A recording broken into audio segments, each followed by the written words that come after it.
Здравейте, казвам се Десислава Митева. Искам да разкажа малко за дейността, която извършвам в момента.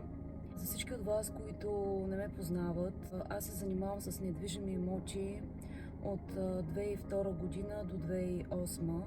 След това прекъснах. 10 години се занимавах с коренно различна дейност.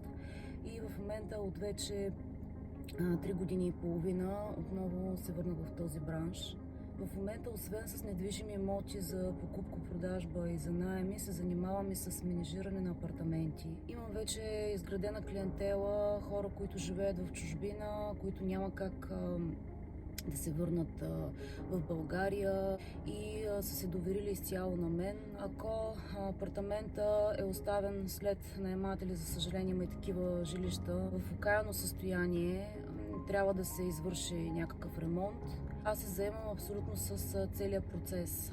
Имам бизнес партньори, с които работя.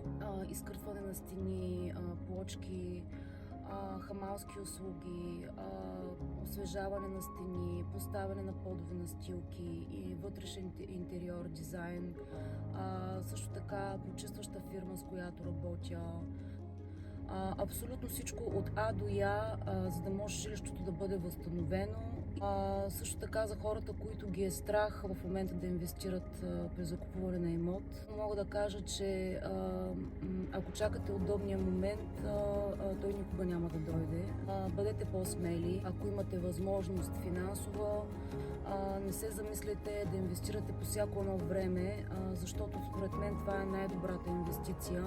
Казвам го не само от страна на това, че съм брокер на недвижими имоти, казвам го и от личен опит, тъй като много скоро ще споделя с вас един мой личен проект.